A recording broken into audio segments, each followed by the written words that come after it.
Programa Ponto de Vista com Nelson Freire. Oferecimento: Sistema Fé Comércio RN, trabalhando para o desenvolvimento do RN. Consórcio Eldorado, quem sonha junto, realiza. DNA Center, evoluindo por você. Esterbom, é Esterbom. Sicredi, pode sonhar, juntos a gente realiza. Sebrae, a força do empreendedor brasileiro. Vale muito ser Unifacex, a instituição que há 50 anos entrega uma educação de qualidade. Acesse unifacex.com.br. Lemon, sua satisfação é o nosso combustível. O programa Ponto de Vista com Nelson Freire está no ar.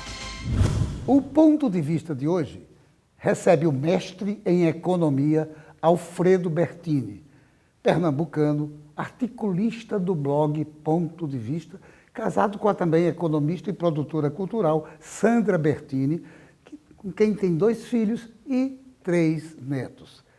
Ele fez pós-graduação pela OIT CEPAL, Prealc, em Santiago do Chile, e doutoramento na USP.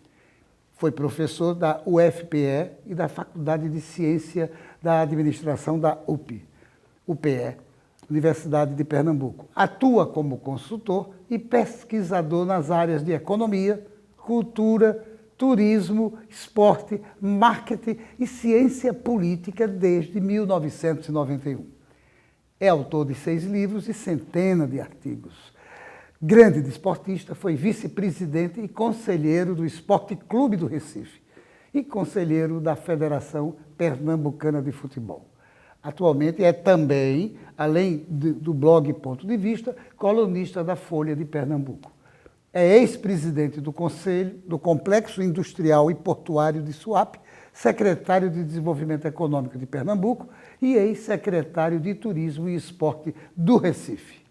Foi secretário nacional do Audiovisual do Ministério da Cultura, ex-secretário nacional de Infraestrutura Cultural do Ministério da Cultura, foi presidente da Fundação Joaquim Nabuco, do Ministério da Educação.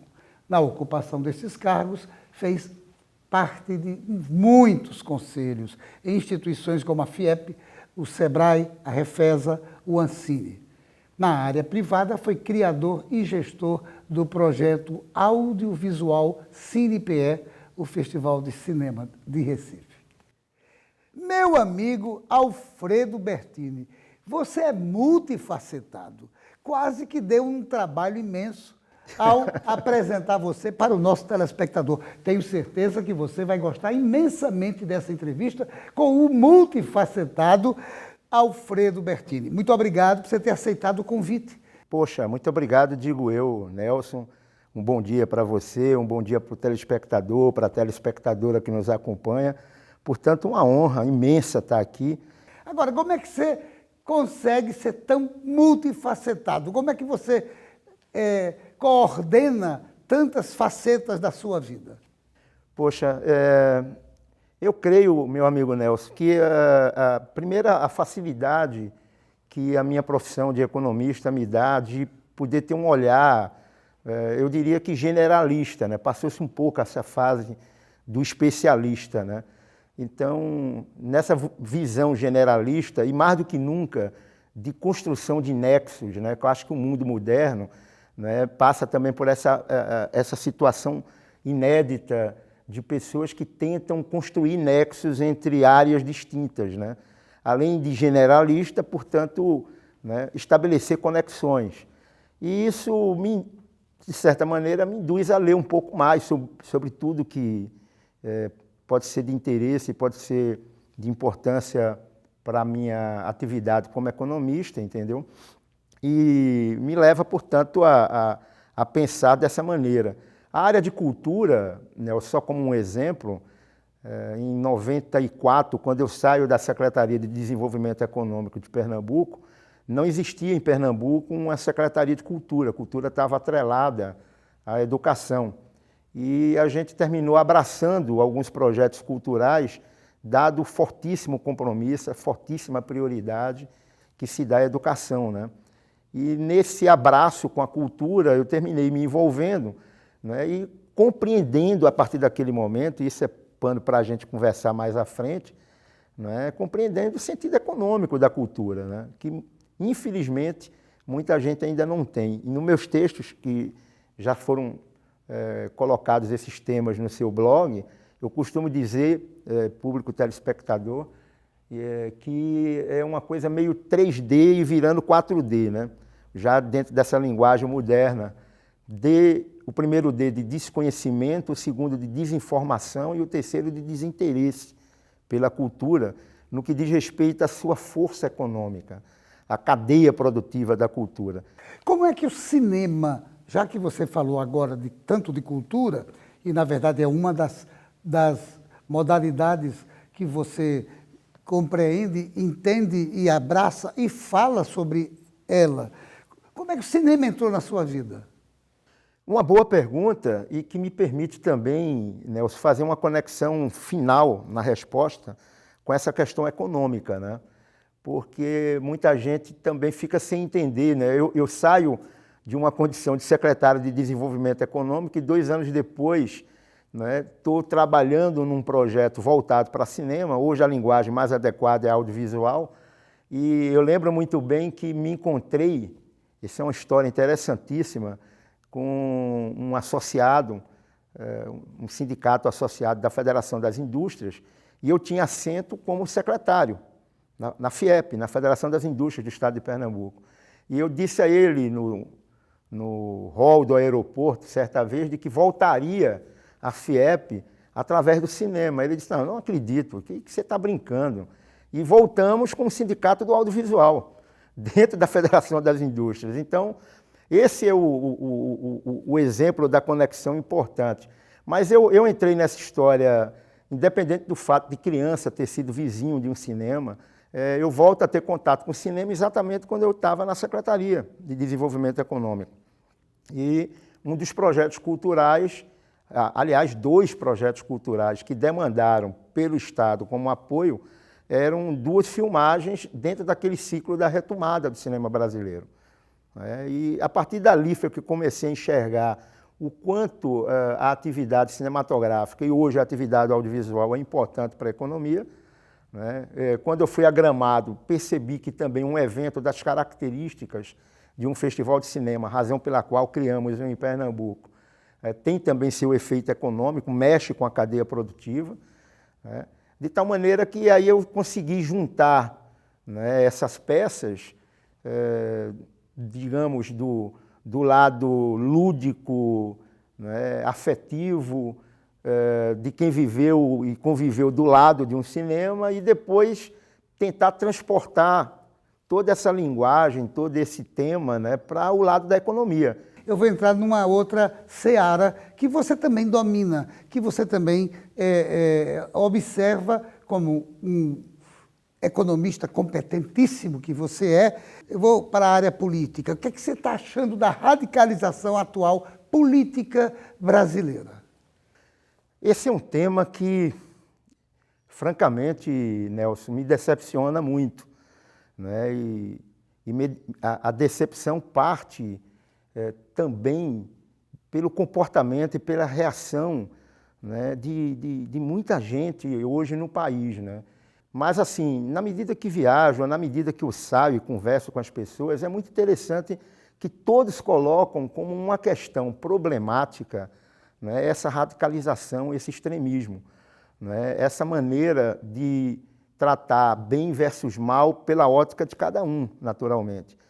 Esse antagonismo, essa situação de divergência tão forte que às vezes vai às raias da violência. Eu nunca assisti, nunca vi isso no passado no Brasil acontecer. Também não. E é por isso que está a minha reação inicial de decepção, Nelson, porque é incrível como as pessoas hoje, em qualquer que seja o tema, mas que tenha uma leve passagem pela política, você pega um tema, mas alguma coisa tem a ver com a política desse tema. E como as pessoas o tratam de uma maneira tão radical, tão polemista. As pessoas fazem questão de polemizar, às vezes sem nenhuma necessidade, quando o entendimento, a convergência, né, o respeito às ideias, que é uma qualidade inata da democracia, né? É preciso ser trabalhada, essa questão precisa ser trabalhada mais. Então, em síntese, é decepcionante, Nelson, decepcionante a gente, em pleno século XXI, no momento em que a gente tem que despertar para outros valores que eu tenho colocado, de repensar o desenvolvimento econômico, humanizar as relações, porque a humanização, na minha tese, é o fator principal do desenvolvimento socioeconômico. Isso significa educação, mais educação, mais educação e mais educação, para ser bem enfático, né?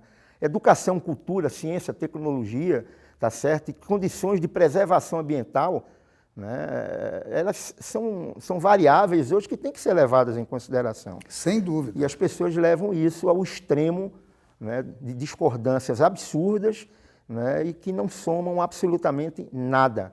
Valendo muitas vezes dessa novidade das mídias sociais. Mas não saia daí. Voltamos em instantes para o nosso segundo bloco.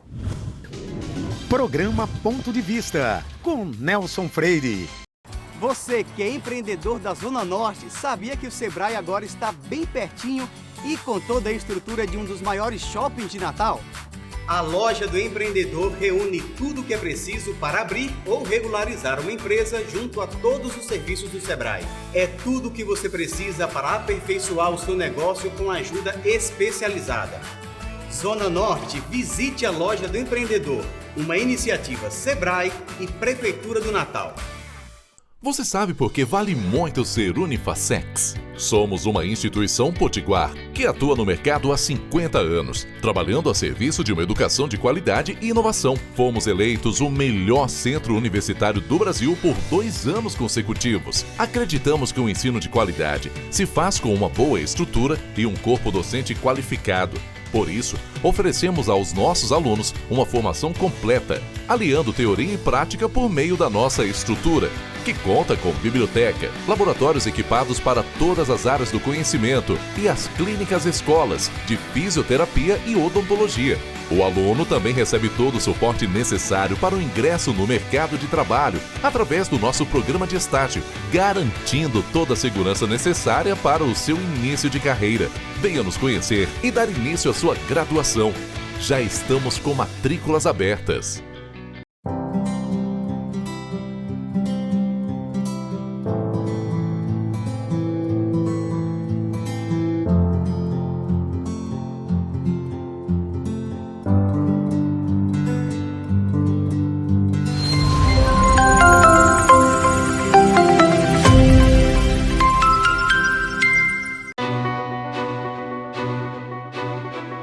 Daqui a 20 anos, muita coisa vai mudar no mundo.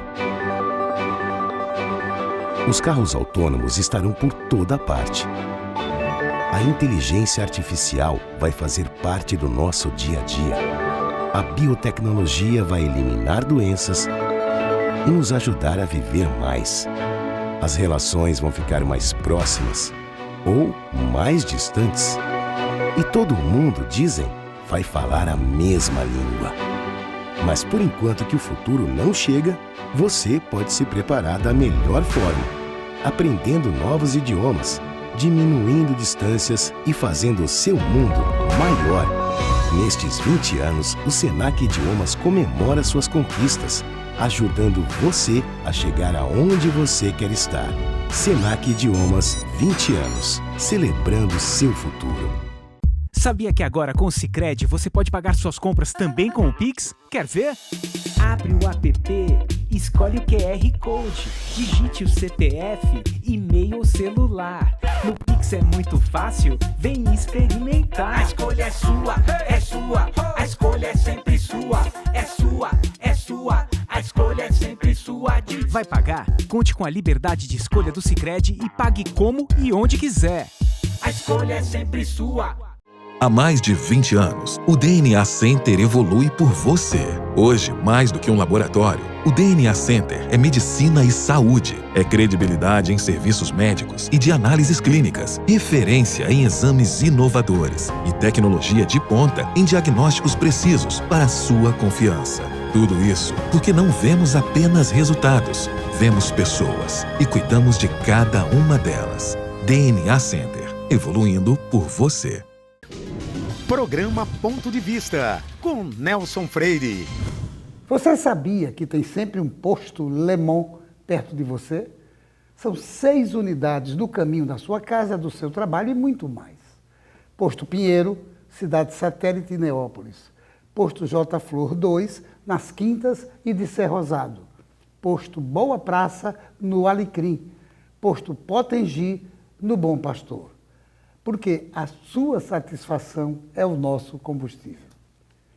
E nós voltamos à nossa entrevista de hoje com o mestre em economia, Alfredo Bertini. Alfredo, qual a área do Covid-19 que mais prejudicou o Brasil? O turismo, o empresariado, a educação ou a cultura?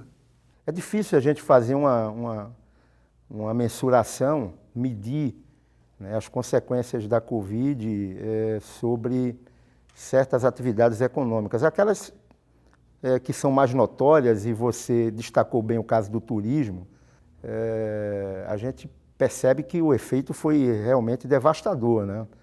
Mas, sem dúvida, as atividades de entretenimento, de uma forma geral, eu destaquei o turismo como um caso evidente, por você ter citado, e é um setor que tem uma força, uma vocação natural muito grande no Nordeste, mas a própria cultura, né?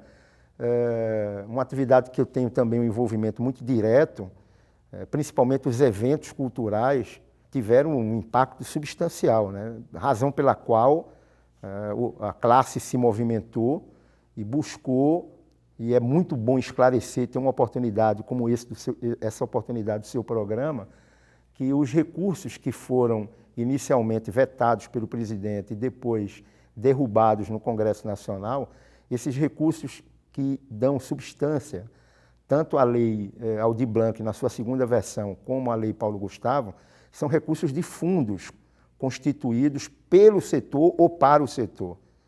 Então, quando eu digo pelo setor, é tipo o fundo setorial da Ancine, que é gerado através, única e exclusivamente, de cobranças feitas aos agentes produtivos do setor audiovisual.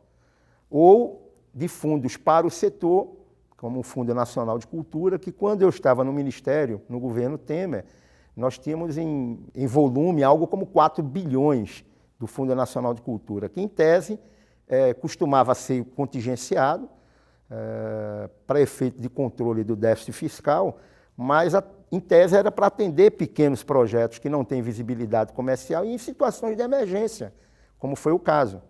O resumo de toda essa ópera, principalmente desse momento difícil que foi a pandemia, é mostrar que o setor passou por extremas dificuldades, como o turismo e como outros setores da atividade econômica. A gente conversava aqui no intervalo sobre um momento difícil, de uma forma geral, que o país tem passado, mas nunca a cultura do Brasil passou por um momento tão delicado, onde eu vejo pessoas do meu setor hoje, né, passando fome, passando necessidades básicas. Na verdade, é uma pena isso que você está observando para o telespectador e a telespectadora, mas realmente é um fato real e lamentável tudo isso. Se você me permite, Nelson, eu acho que isso dá uma ênfase boa para o telespectador e telespectadora, é que quando se fala desse tipo de coisa, só se lembra do produtor, do artista, mas não lembra do contra-regra, quem está por trás das câmeras. Lógico. Não lembra da costureira, né, que te ajuda na direção de arte de um projeto. Todas essas pessoas são trabalhadores e que compõem a cadeia produtiva do setor cultural ou do setor de entretenimento. Vamos para o turismo, né? Não é o dono apenas, né, que investe e que segura a onda toda da gestão do seu negócio. É uma quantidade de pessoas que é dependente dessa atividade. O garçom, a camareira. Exatamente. Pessoas que trabalham na área. Então é preciso olhar nesta direção. Quando eu falo, portanto, da indústria do entretenimento, e muita gente acha que é benefício e que tem outros setores, esquecem que fazemos parte de 4% do PIB, somos mais fortes do que a indústria automobilística, do que a indústria farmacêutica, do que outras indústrias importantes, tão importantes quanto. na geração de emprego e renda. Esse aqui é um comparativo na geração de emprego e renda. Apenas para dizer que somos tão importantes quanto, não é porque nós somos superiores ou inferiores. Agora, Alfredo, ultimamente eu tenho observado notícias importantes sobre o soerguimento da nossa economia. A nossa inflação se reduzindo. Qual é o seu ponto de vista sobre essa queda da nossa inflação? Quando a gente vê que o mundo todo está sofrendo desse problema por conta da pandemia e por conta da atual guerra lá da Ucrânia contra a Rússia. Veja, com relação à questão da pandemia, a não ser que eu não creio que vá tomar essa proporção em função já do estágio de desenvolvimento das vacinas, é claro que o estágio atual já é um estágio melhor do que aquele momento de janeiro, não é? Do ano passado, quando foram iniciadas as primeiras aplicações de vacinas, já há, portanto, um histórico, mas do ponto de vista da pandemia, eu creio que a coisa está rumando para uma estabilidade, mas do ponto de vista da guerra há uma insegurança, né? A gente não sabe o que pode ainda acontecer do ponto de vista de efeitos com relação ao abastecimento mundial, ao índice geral de preços de cada país. Ainda é muito cedo para a gente ter uma avaliação. A conjuntura interna dá sinais de uma leve melhora até o final do ano, apesar de todos os efeitos desgastantes das eleições, porque a gente tem também uma capacidade ociosa enorme que a gente teve que avançar, né? A pandemia sob controle nos permitiu que melhorássemos o turismo, pelo menos o interno, está em processo de aquecimento, é um exemplo bacana, porque incentiva o turismo interno, né? O movimento regional entre as regiões está acontecendo de forma expressiva, né? As pessoas também estavam naquele represamento, uma vontade muito grande de consumir turismo, de consumir shows. Os shows estão lotados, entendeu? Então, isso dá um certo ânimo.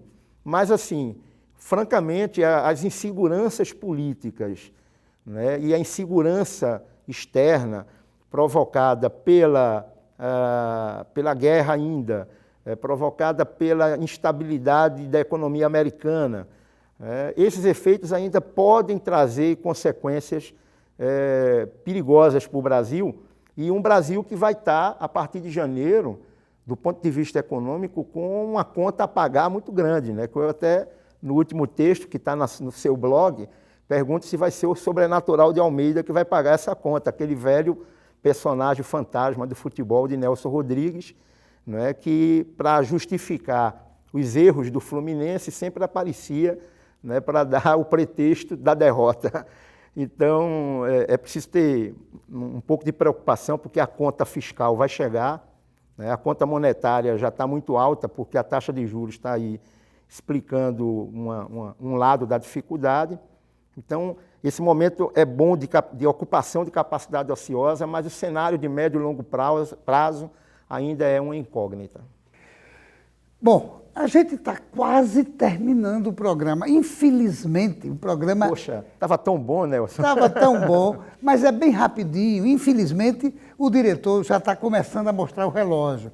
Mas eu queria saber de você, como economista que é, como detentor de tantos títulos, mestre e tudo mais,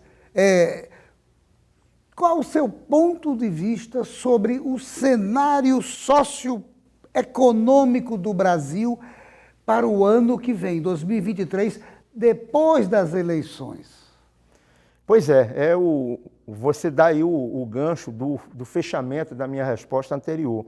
A incógnita está colocada.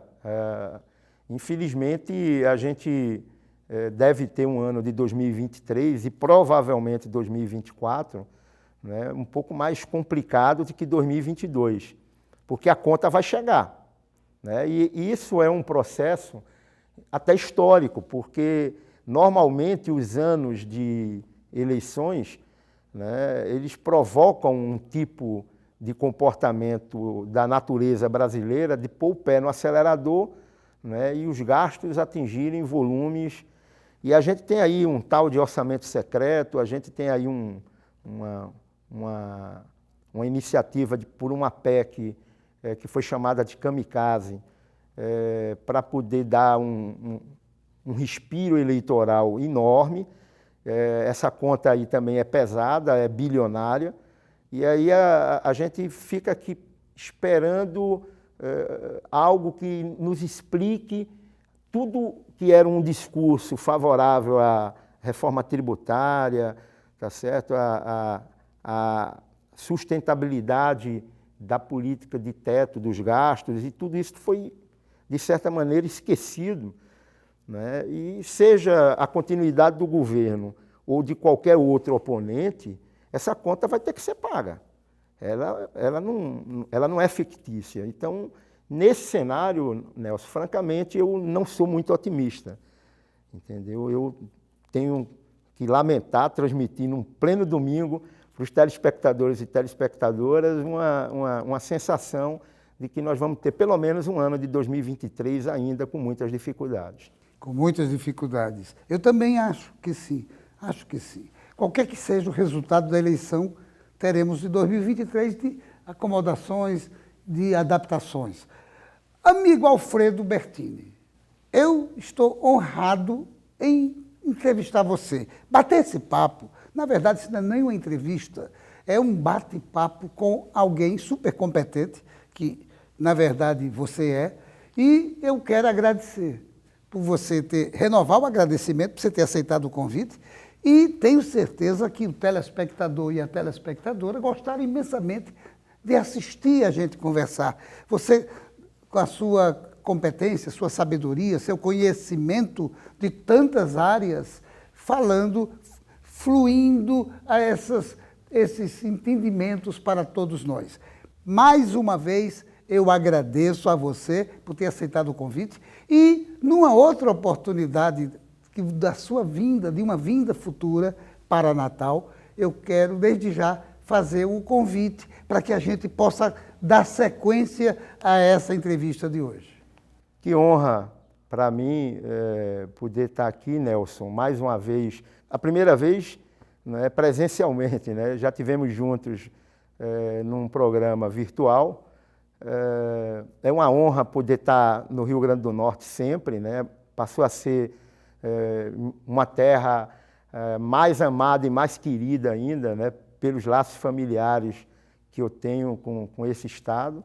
E poder estar aqui de novo, com a tolerância do público, né? Em poder suportar, às vezes, um bate-papo que, por mais agradável que seja, e muito bem conduzido por você, diga-se de passagem, sempre a gente, às vezes, traz temas que não são muito agradáveis do ponto de vista de querer ouvir, né? Mas, infelizmente, é a nossa realidade, né?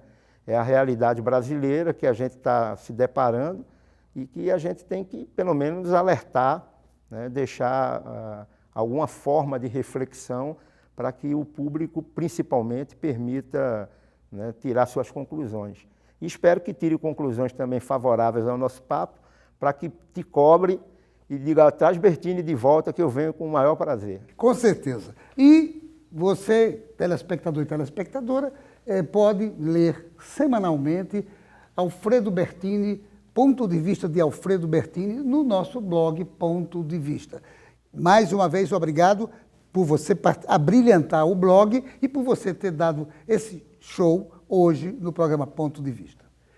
E a você, meu amigo, minha amiga, só me resta agradecer a sua audiência. Tenha certeza que no próximo Ponto de Vista traremos outro assunto do seu interesse. Programa Ponto de Vista com Nelson Freire. Oferecimento: Sistema Fé Comércio RN, trabalhando para o desenvolvimento do RN. Consórcio Eldorado. Quem sonha junto, realiza. DNA Center, evoluindo por você. Esterbom é bom, é Esterbom. Sicredi, pode sonhar, juntos a gente realiza. Sebrae, a força do empreendedor brasileiro. Vale muito ser Unifacex, a instituição que há 50 anos entrega uma educação de qualidade. Acesse unifacex.com.br. Lemon, sua satisfação é o nosso combustível.